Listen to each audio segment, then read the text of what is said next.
हाय मैत्रिणींनो, बघू शकता आज मी काहीतरी वेगळं बनवलेलं आहे आणि ही भाजी खूपच चवीला खूपच भन्नाट आहे। तुम्ही जर एकदा अशा पद्धतीने खाल्ली तर तुम्ही रोज अशीच बनवून काल दुसरी मेथी तुम्हाला आवडणारच नाही।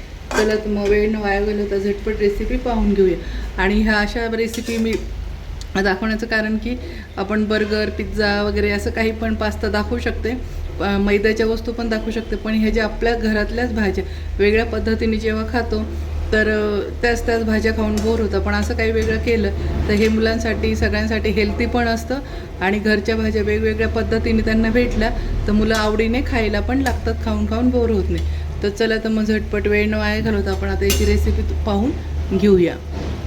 कढई ठेवली, कढई तापली, आता आपण तेल टाकून घेऊया। अगोदर मेथीला थोडं तेल जास्तच टाकायचं तेव्हा छान वाटते। आता अगोदर जिरे टाकून घेऊया, त्यानंतर लगेच कांदा टाकून घ्यायचा आहे भरपूर।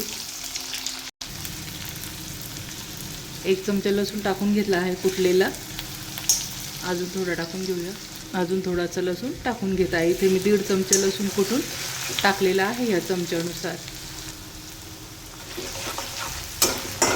लसूण आणि कांदा संगच टाकायचा आहे म्हणजे दोन्ही पण खूप छान तळल्या जाणार आहे, कारण की इथे आपल्याला लसूण जास्त परतवून घ्यायचा आहे।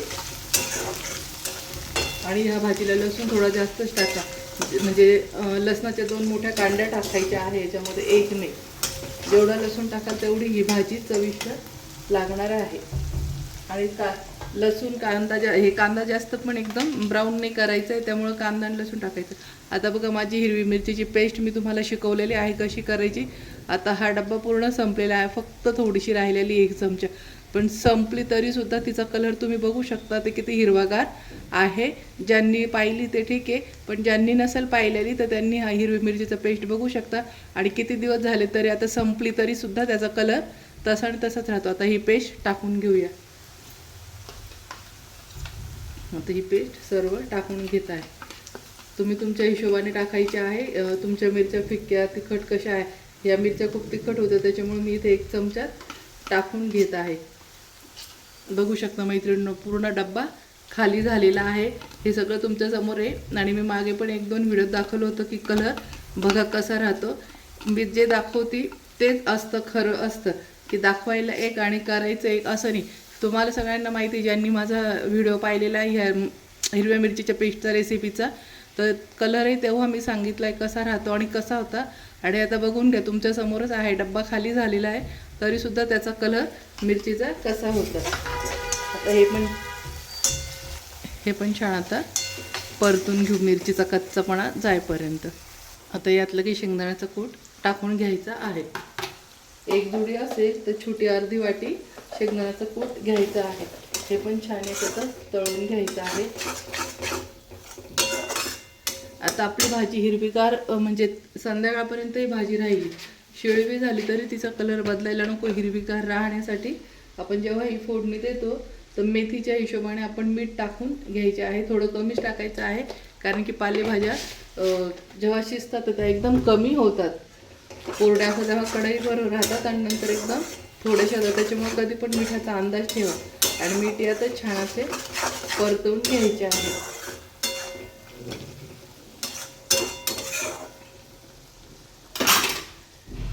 आता इथे मी मेथी स्वच्छ धुवून घेतली, ही पण आपण यात टाकून घ्यायची आहे। सर्व चाळणीमध्ये निथळायला ठेवायची, जेणेकरून सर्व पाणी तुमचं निघून जातं। मस्त बघू शकता मी स्वच्छ धुवून आणि अशी चाळणीमध्ये निथळायला ठेवलेली होती, जेणेकरून सर्व पाणी निघून जाईल मेथीमध्ये। कारण की आपण जर ताटामध्ये जेव्हा धुतो तर खूप पाणी मेथीमध्ये राहून जातं, पूर्ण निथळलं जात नाही। कधी लक्ष ठेवा, मेथी धुतल्यानंतर चाळणीमध्ये पाणी निथळायला ठेवायचं आहे, तेव्हा ती मेथी खूप सुंदर बनत असते। आता अशा पद्धतीने परतून घेऊया। आता इथे मोठा गॅस करायचा आहे थोडा। आता यामध्ये लगेच आपण मठाची डाळ टाकून घ्यायची आहे। इथे मी मठाची डाळ स्वच्छ धुवून घेतलेली आहे आणि अर्धा तास भिजत घातलेली होती। बघू शकता जवळ ही मठाची डाळ। आता मठाची डाळ अशी वरतून टाकून घ्यायची आहे। आपल्याला ही फोडणी बिलकुल टाकायची नाही।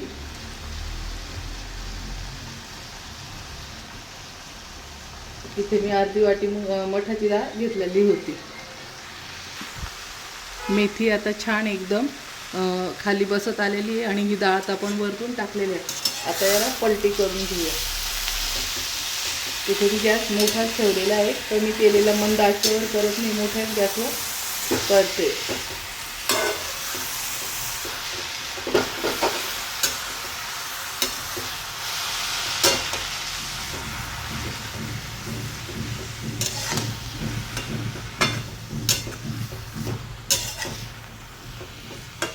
आता ही पूर्ण कालवणं झाली आहे. आता आपण याला मंद आचेवर 5 मिनिटं शिजू द्यायचे आहे मस्त.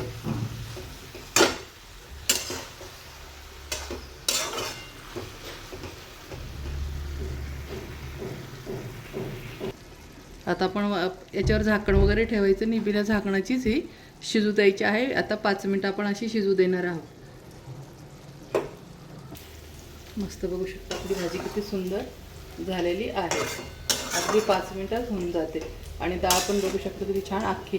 आणि यामध्ये थोडीशी अशी ग्रेव्ही ठेवायची आहे. बघू शकता अगदी थोडीशी ग्रेव्ही ठेवायची, म्हणजे जेणेकरून भाकरीबरोबर, चपातीबरोबर किंवा भाताबरोबर खूप छान लागते. आता इथे आपण गॅस बंद करून देऊ. तर कशी वाटली फ्रेंड माझी रेसिपी? आवडला असेल तर माझ्या चॅनलला लाईक करा, सबस्क्राईब करा आणि शेअर करा. आणि असेच नवीन नवीन रेसिपी पाहण्यासाठी माझ्या चॅनलला फॉलो करायला विसरू नका. मस्त कमी साहित्यात, घरच्या साहित्यात, सुंदर वेगळ्या पद्धतीची. आणि एक खास टीप, इथे मुगाची डाळ वापरायची नाही. मुगाच्या डाळीमुळे खूप भाजी ही बेचव लागते. तर आता मग भेटूया अशाच नवीन नवीन रेसिपीमध्ये. तोपर्यंत बाय बाय. मस्त खा आणि मस्त रहा.